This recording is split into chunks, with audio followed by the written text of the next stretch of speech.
Now, a leaked report from the US military says the Taliban are poised to retake Afghanistan when international troops withdraw in 2014.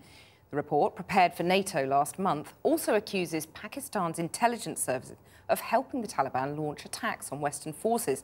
That claim was denied today by the Pakistan foreign minister on a visit to Afghanistan. Our chief correspondent, Alex Thompson, now reports from Kabul. Tell an Afghan that Pakistan's up to its neck in the Taliban, you may as well tell them the snow's cold. So the public politeness between President Hamid Karzai and Pakistan's foreign minister in Kabul today won't fool any Afghans, nor her denial of Pakistan's involvement in the Taliban. Old wine and even in an even older bottle. I don't think these claims are new. These claims have been made for many, many years. Leaving NATO trying to dismiss the leak. The classified document that is under discussion is a compilation of a number of investigations of thousands of Taliban detainees, and it is basically a documentation of their investigation and the first sayings that they did after detention. But NATO cannot credibly spin this because the truth is out. And from two sources, it's not just today's leak. A recent in-depth CIA report also said Pakistan's involved. The Taliban are both strong and popular.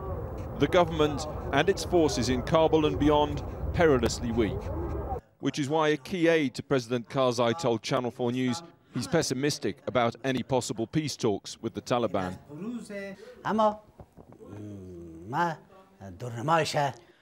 I personally don't see a positive outcome to all this. In my opinion, the government of Afghanistan should try for straightforward contact with the government of Pakistan. Yes. Yes, if Pakistan's peace intentions are really honest, I believe the future Taliban could be different from the past. Trouble is, he doesn't believe that'll happen, and out across Kabul, there's living proof. Here Mutawakkil lives in this city, in this street. The former Taliban foreign minister? Former Taliban foreign minister. They call this Taliban Street, where key Talibs are released from prison to help with the supposed peace process. And suddenly there's Mohammad Agha, imprisoned for kidnapping Westerners in this city. No optimism for meaningful talks here either. In an exclusive interview, he told us the Taliban would not recognize the Afghan constitution and they would not recognize its government. Thus, despite recent excitable rumors, the Taliban said tonight they won't meet the Afghan government in Saudi Arabia. When this situation started in Afghanistan, the government sided with foreigners. The foreigners installed the government, so that's why the Taliban rose up. I don't think the Taliban will recognize the government of Afghanistan. In talks about talks, history repeats. Once Russia occupied Afghanistan and the Mujahideen wouldn't recognize the communist government in Kabul, only Moscow. Now America occupies Afghanistan and the Taliban won't recognize the government in Kabul, only Washington. If we say that Taliban have changed their position and Taliban have changed, if any, they have become suicidal. That's the main change vis-a-vis the Taliban. The policy of Pakistan has not changed towards the Taliban. They are supporting them. The interference of Pakistan, the confidence of the Taliban, who know NATO will be gone from here in 2 years. It all echoes Russian experience.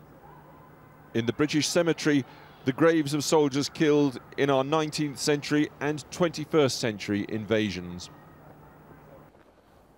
So it is that the dead of two Western military adventures into this country are commemorated here. And yet this time around, so many Afghans will say, you didn't deliver on your promises. You didn't bring us peace or stability. And now, after the longest war in American history, you're leaving in 2 years' time. And you're leaving the Taliban stronger than they've ever been. Which is why Washington faces a long, hard road ahead. In the end, the Russians left Afghanistan up over the Salang Pass to the motherland and never returned. America, too, tried to talk her way out slowly, of something she, Britain and the rest got into so quickly. The clock is ticking, and as they say here, the Americans have the watches, but the Taliban have the time. Alex Thompson, Channel 4 News, Kabul.